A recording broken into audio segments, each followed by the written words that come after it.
Pendidikan di Indonesia pada tahun 1854 tidak terlepas dari bayang-bayang kolonial Belanda. Para bupati pun menginisiasi pendirian sekolah, tetapi hanya menitipkan calon pegawai. Pada tahun itu juga lahirlah Sekolah Bumi Putra yang hanya mempunyai 3 kelas, dan rakyatnya hanya diberikan pendidikan membaca, menulis, dan menghitung seperlunya. Kemudian pemerintah Hindia Belanda memberikan kelonggaran pendidikan dan pengajaran untuk calon mantri.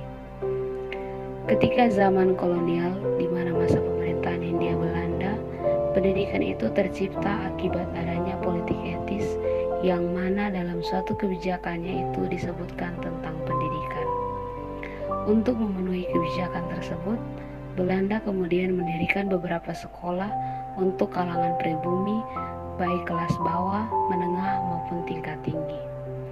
Untuk memasuki sekolah tertentu, rakyat dari golongan bawah masih dipersulit dengan berbagai aturan-aturan yang memberatkan.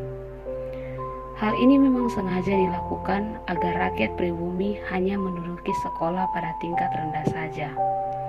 Lewat politik etis itu, bangsa Indonesia mulai mengenal adanya pendidikan.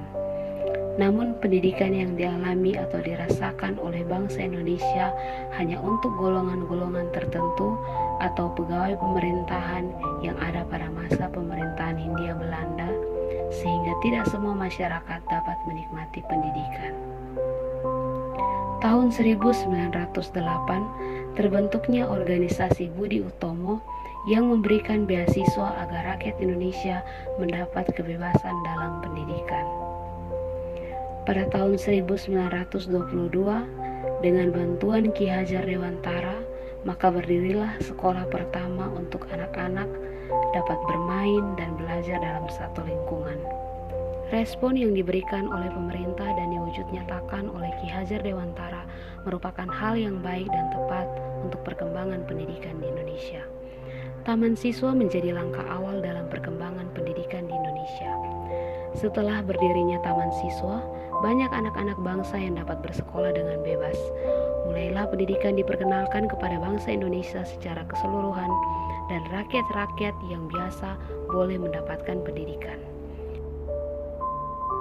Namun, pendidikan yang ada itu ternyata hanya terdapat di daerah tertentu dan belum adanya pemerataan di zaman setelah kemerdekaan.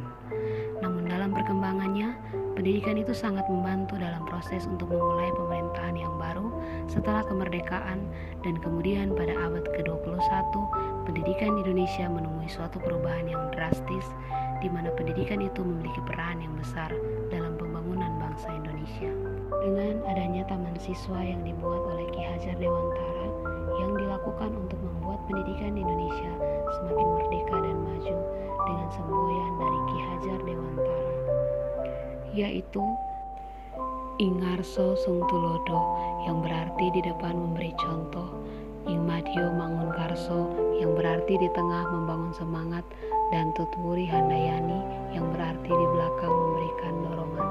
Kalimat ini melekat hingga pendidikan abad 21. Pendidikan Indonesia masih terus berkiblat pada filosofi Ki Hajar Dewantara. Merdeka belajar terus digaungkan agar bangsa Indonesia menjadi bangsa yang merdeka di dalam belajarnya.